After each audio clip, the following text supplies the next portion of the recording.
नमस्कार विद्यार्थी मित्रांनो. आज आपण मेंडेलिव्हज पिरियोडिक टेबल हा अभ्यासणार आहोत. तर मेंडेलिव्हज पिरियोडिक टेबल म्हणजे काय नेमकं आपण समजून घेऊ. तर बघा, आता पहिल्यांदा सुरुवातीला हा जो सायंटिस्ट होता मेंडेलिव्हज नावाचा, काय सांगितलं, रशियन सायंटिस्ट डिमिट्री मेंडेलिव्हज पिरियड. त्याचा कालावधी बघा किती, 1829 ते 1872. हा कोणता सायंटिस्ट आहे? Russian scientist. लक्षात ठेवा, त्याचं नाव काय? डिमिट्री मेंडेलिव्हज.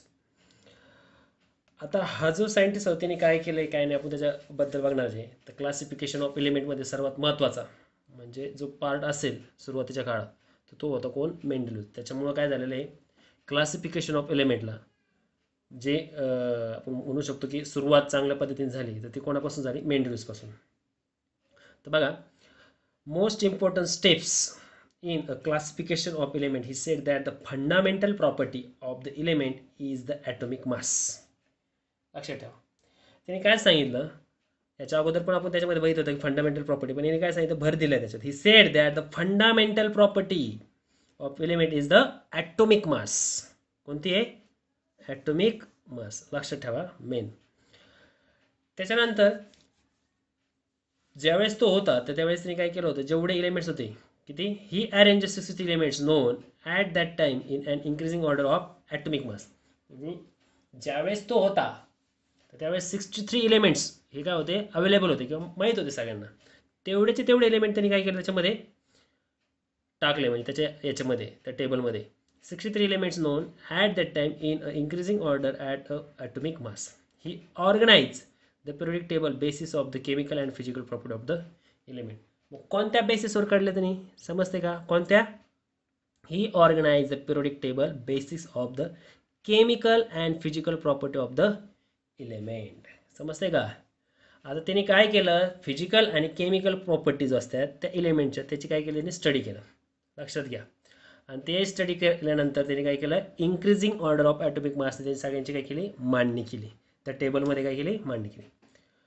मग ज्यावेळेस त्यांनी स्टडी केला तर त्याला काय सापडलं, तर बघा लक्ष द्या काय सापडलं बघा. मेंडेलिव्हज फाउंड दॅट द काय, मेंडेलिव्हज फाउंड दॅट द काय सापडले बघा, लक्ष द्या. काय? Property of element are periodic function of their atomic masses. Property of element are the periodic function. आता पिरियोडिक समजतं तुम्हाला सगळ्यांना. पिरियोडिक म्हणजे काय? परत परत, वारंवारता, तेच तेच तेच तेच, ऑसिलेशन आपण म्हणतो ना. जसं रात्री 12 वाजले की उद्या पण रात्री 12 वाजणारच, 24 घंट्याचं घड्याळ किंवा जे पिरियड असतात. मग पिरियोडिक फंक्शन म्हणजे काय, त्यांनी सांगितलं की वारंवार म्हणजे परत काही कालानंतर तेच तेच काय होते, प्रॉपर्टीचे एलिमेंट काय होते, रिपीट होऊ राहिले. काय होऊ राहिलेत? रिपीट होऊ राहिलेत. म्हणजे काय सांगितलं बघा, परत बघा, property of element are the periodic function of their atomic masses. त्या पद्धतीने त्यांनी काय केलं, मांडणी केली. आणि त्याला काय जाणवलं की जे एलिमेंट होते ते एलिमेंट काही कालांतराने काय करतात, काही पिरियड नंतरने सेम प्रॉपर्टी असणारे एलिमेंट येतात. मग ते तसे आल्यानंतर त्यांनी काय केलं, त्यांनी काय सांगितलं त्याच्या पुढं, त्यांनी एक सांगितलं की जे मांडणी केली त्यांनी, मांडणी केल्यानंतर काही काही कालावधीनंतर ते रिपीट आले का परत त्याच्या खाली लावले. जसं आपण न्यूलँड ऑक्टेव्हने काय केलं होतं बघितलं ना तुम्हाला, 8 ऑक्टेव्ह केलं होते, त्याच्यानंतर ते सेम सेम दाखवत होते. त्याच्या खाली त्यांनी ठेवले होते सा रे ग म पद्धती, 6 मधले सेम प्रॉपर्टीचे, रे मधले सेम प्रॉपर्टी. त्याच पद्धतीने यांनी सुद्धा काय केलं, ते रिपीट झाले का सेम प्रॉपर्टी आली का त्याच्या खाली ठेवले, सेम प्रॉपर्टी आली का त्याच्या खाली ठेवले. मग जे vertical column in the Mendeleev's period table are called groups. म्हणजे उभे जे असतात त्या ओळी, मी थोडक्यात टेबल तयार केला. टेबल तयार केल्यानंतर एक्झाम्पल जर घेतलं मी, सपोज इथं मी काढतो तुम्हाला समजण्यासाठी फक्त. हा आपण काय केला, टेबल काढला. मग हे उभे जे असतात, काय सांगितले, हे जे उभे असतात त्याला काय म्हणले, vertical column in the Mendeleev's period are called groups. आणि ते हॉरिझॉन्टल म्हणजे काय, ह्याच्या आडोळ्या दिसतात का तुम्हाला, ह्या ओळी, ह्या हां, याला काय म्हणलेत, period. Horizontal rows are called as a periods. समजलं का? मग अशा पद्धतीने मांडणी केल्यानंतर मग त्याचे काही फायदे आणि काही तोटे. तर सर्वात पहिल्यांदा आपण काय करणार, merits of the Mendeleev's periodic table. मग त्याने सगळे जे एलिमेंट नोन होते ते त्याने काय केलं, त्याच्यामध्ये पुट केलं. आणि दुसऱ्या जो एक सांगायचं राहिलं तुम्हाला, त्याने ज्यावेळेस पुट केलं तर त्यावेळेस त्याने काय केलं, सगळ्या याची केमिकल आणि फिजिकल प्रॉपर्टी काय केली, स्वतः स्टडी केलं. लक्षात घ्या, स्वतः काय केलं, स्टडी केलं. स्वतः परत सगळ्यांचे ॲटॉमिक मास वगैरे त्यांनी चेक केले. हे पण महत्त्वाचं आहे हा. काय केलं आहे, सगळे एलिमेंट जेवढे 63 माहीत होते त्यांचा त्याने काय केला, अभ्यास केला, आणि अभ्यास केल्यानंतर त्याने परत सगळे रिवाईज केले त्यांचे काय ॲटॉमिक मासेस. स्वतः परत पुन्हा त्याने काय केलं, चेक केलं, म्हणजे मागचा डेटा घेतला नाही, स्वतः त्याने काय केला, कलेक्ट केला. तर आपण त्याच्यामध्ये दुसरा जो टॉपिक आहे, मेरिट्स ऑफ मेंडेलियस पिरियोडिक टेबल. आता मेरिट म्हणजे काय, फायदे. आता कोणाचे फायदे बघू आपण, कोणाचे, मेंडेलियसचे काय फायदे, म्हणजे नेमकं त्याने ते कशा पद्धतीने केलं ते आपण अभ्यासणार आहोत. तर फायद्याचा विषय घेतल्यानंतर एक लक्षात घ्या, त्याच्यामध्ये जर बघितलं आपण तर पहिल्यांदी फर्स्ट बघा, नीट लक्षात द्या, merits of the Mendeleev's periodic table. तर फर्स्ट बघा, आता मी अगोदर तुम्हाला सांगितलं होतं, काय काय डिस्कस केलं होतं आठवतं का, मी काय म्हणलो तुम्हाला, तो असं होतं, त्याने सुरुवात केली की त्यांनी जे सांगितलंय जेवढे जेवढे नोन होते तेवढे सगळेचे सगळे त्याच्या टेबलमध्ये पुट केले होते. म्हणून काय सांगितलं, he was the first who successful classify all non element. कळालं का, म्हणजे सगळ्याचे सगळे. आता मागच्या वेळेस आपण बघितलं होतं बघा, त्याने अप टू कॅल्शियमपर्यंत केलं होतं, आठवतं का. मग त्याच पद्धतीने काय सांगितलं, इथं सगळे जेवढे माहिती होते तेवढेचे तेवढे काय केले त्यांनी, पुट केले. म्हणून ते काय त्याचं मेरिट्स. त्याच्यानंतर दुसरं काय, वेन नोबेल गॅसेस डिस्कवर. हां, आता नोबेल गॅसेस ही संकल्पना काय नीट समजून घ्या, त्याला आपण मराठीतून म्हणतो निष्क्रिय मूलद्रव्य. हे ज्यावेळेस तो होता तर त्यावेळेस ते माहीत नव्हते, ज्यावेळेस तो होता त्यावेळेस नव्हते माहिती लोकांना. आफ्टर दॅट म्हणजे कधी, when noble gas discover Mendeleev's created a zero group without disturbing the original period table. समजलं का, ज्यावेळेस ते माहीत झाले, म्हणजे काय, हे जे एलिमेंट्स होते ते जो वेळेस होतं त्यावेळेस नव्हते, त्याच्यानंतर after that zero group without disturbing the original periodic table. जरी माहीत झाले त्याच्यानंतर तरी त्याने ते पुट केले, आणि पुट केल्यानंतर त्यांनी काय सांगितलं, ज्यावेळेस ते पुट केले किंवा ते एलिमेंट त्याच्यामध्ये त्या टेबलमध्ये टाकले तर एक सेपरेट ग्रुप तयार केला, त्याला नाव दिलं झिरो ग्रुप. आणि ते व्यवस्थित बसले, आणि त्यांनी त्याच्या अगोदरच्या जे पिरियडमध्ये एलिमेंट होते त्यांना डिस्टर्ब केले का नाही. He revised all atomic masses. Then he found that the atomic mass of beryllium 14.09. लक्षात घ्या, हे काय सांगतोय मुद्दाम, काय सांगितलं त्यांनी, ही रिवाइज ऑल ॲटॉमिक मास. मी आत्ता सांगितलं तुम्हाला, ज्यावेळेस नाही केलं तर सगळे काय केलं होते, ॲटॉमिक मास सगळ्यांचे काय केले, रिवाइज केले. Then he found that the atomic mass of beryllium, कोणाचा, beryllium 14.09 was change to the correct value is 9.4. काय, त्याच्या अगोदर किती होती, 14.09, आणि करेक्टेड किती झाली, and beryllium was place before the boron 4. Mendeleev kept empty place. काय सांगितलं, कळालं का, हा जो होता beryllium was place before the boron, कारण काय होता अगोदर नंतर होता, कारण की त्यावेळेस बोरॉनचा याच्यापेक्षा कमी होता, पण ज्यावेळेस त्याचा बेरिलियमचा 9.4 झाला तर बोरॉनपेक्षा कमी कोणाचा आला, बेरिलियमचा, त्यामुळे तो अगोदर आला. समजलं का नाही. मग हे काय त्याचं मेरिट. आता जो तो चौथा पॉईंट आहे तो काय, Mendeleev kept empty places in the periodic table for element not discover till then period element like इकवर. आता हे काय त्यांनी समजून घ्या, ज्यावेळेस मेंडेलिवनी त्याचा तो पिरियोडिक टेबल क्लासिफाय केला आणि त्याच्यामध्ये काही त्यांनी काय केलं होते, एम्प्टी प्लेसेस ठेवले होते. जर ते तुम्ही टेबल बघितला तर मी तुम्हाला ते एक पिक्चर टाकणार याच्यामध्येच, ते पिक्चर बघितलं तुम्हाला क्लिक होईल ते एम्प्टी प्लेसेस किंवा मेंडेलियस पिरियडचा, त्यावेळेस तिथं बघा तुम्ही, ते क्लिअर होईल तुम्हाला. तर मेंडेलियसने काय केलं होतं, ज्यावेळेस त्याचा जो टेबल केला त्याच्यामध्ये काही एम्प्टी प्लेसेस ठेवले होते. एम्प्टी प्लेसेस म्हणजे काय, समजा माझ्याकडं 63 मूलद्रव्य आहे, तर त्याच्या जागी काय केलं त्यांनी, त्याला वाटलं की याच्यानंतर दुसरा मूलद्रव्य असू शकतो किंवा या दुसरे एलिमेंट येणार आहे, तर त्यासाठी त्यांनी काय केलं होतं, व्हॅकंट स्पेस ठेवलं होतं. काय केलं होतं, व्हॅकंट स्पेस.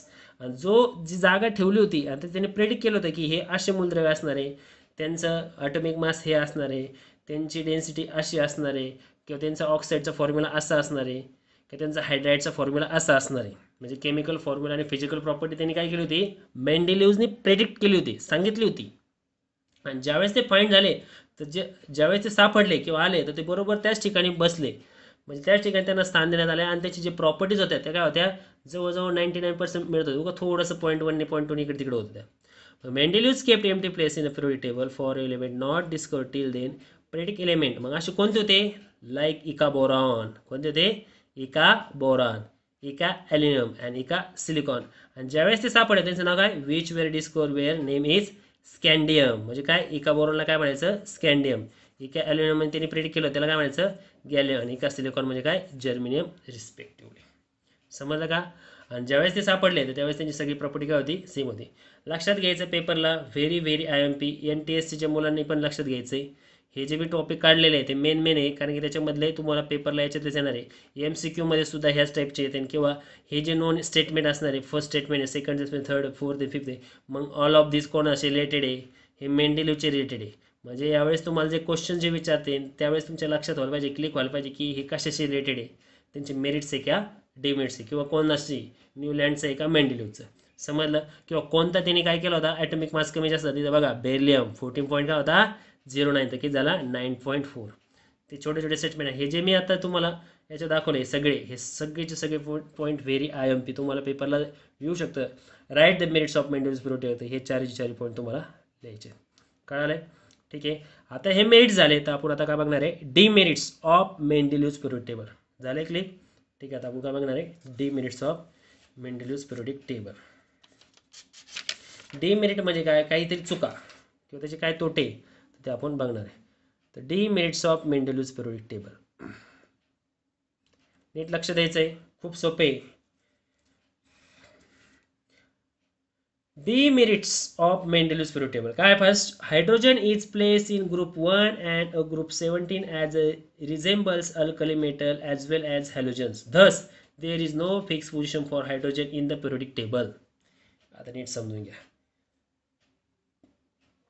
हायड्रोजन म्हणजे जो आपला पहिला जो एलिमेंट आहे तो काय, हायड्रोजन, त्याचा ॲटॉमिक मास काय 1 आहे, त्यामुळे तो पहिला जो एलिमेंट आहे कोण आहे, हायड्रोजन. तर त्याला फिक्स अशी पोझिशन नाही दिलेली. असं कसं काय सर, इंक्रीजिंग ऑर्डरनी.